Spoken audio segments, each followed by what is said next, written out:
স্বাস্থ্যসম্মত উপায়ে মাছের ডিম রান্না করব, তাও সেটা খেতে হবে অসম্ভব মজার। এটা অনেকেই কিন্তু জানেন না। এখানে পাবদা মাছ আর শিং মাছের ডিম নিয়েছি, খুব সুন্দর করে ধুয়ে নিয়েছি। দিয়ে দিচ্ছি লবণ আর হলুদ গুঁড়া, সব কিছু মাখিয়ে নেব। অনেকেই যেটা করেন, মাছের ডিম প্রথমে ধুয়ে নেন, তারপর হাত দিয়ে চটকে গলে ফেলেন, তার ভেতরে বিভিন্ন ধরনের মশলা দিয়ে সেটাকে বড়া শেপে তেলের ভিতর ভেজে নেন। এটা করবেন না।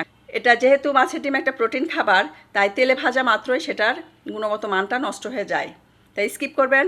কিন্তু যদি অল্প মাছের ডিম হয় তাহলে ধুয়ে সেটাকে লবণ হলুদ মাখিয়ে ঝোল তরকারির ভেতরে দিয়ে রান্না করে খাবেন, সেটা ঠিক আছে। এখানে আমি প্যানে সরিষার তেল দিয়েছি, পেঁয়াজ কুচি দিয়ে এটাকে ভেজে নিচ্ছি। যখন হালকা ভাজা হয়েছে দিয়ে দিচ্ছি রসুন থেতে করে। অবশ্যই রসুনটা থেতে করে দিবেন, এতে করে খেতে ভালো লাগবে। যখন ভাজতে ভাজতে পেঁয়াজের কালারটা এরকম গোল্ডেন কালার চলে এসেছে, তখন আমি এর ভেতরে দিয়ে দিব অল্প করে পানি, যাতে করে পেঁয়াজ রসুনটা পুড়ে না যায়। দিয়ে দিচ্ছি হলুদ গুঁড়া, শুকনো মরিচের গুঁড়া, ধনে গুঁড়া, জিরা গুঁড়া। খুব সুন্দর করে মিশিয়ে নিব। টেস্ট অনুযায়ী কাঁচা পাকা মরিচ দিব। নাড়তে নাড়তে যখন দেখবেন কষানো হয়ে গেছে, তেল উঠে এসেছে, তখন আমি এর ভেতরে দিয়ে দিব সেই লবণ হলুদ মাখিয়ে রাখা মাছের ডিমটা। সফট হ্যান্ডে একটু মিশিয়ে নেব। এগুলো কিন্তু ঘেটে দিবেন না, আস্তই থাকবে এই ডিমগুলো।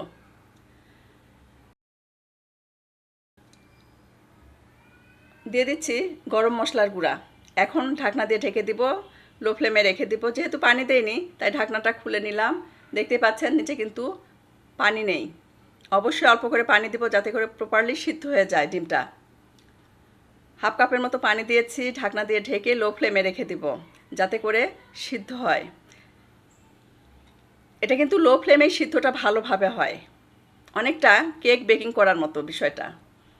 কালারটা চেঞ্জ হয়ে গেছে, খুব সুন্দরভাবে সিদ্ধ হয়ে গেছে। লবণ কম হয়েছিল তাই লবণ দিয়েছি, সাথে দিচ্ছি লেবুর রস। অবশ্যই কিন্তু লেবুর রসটা স্কিপ করবেন না, লেবুর রস দিলে এর টেস্ট দ্বিগুণ বেড়ে যাবে।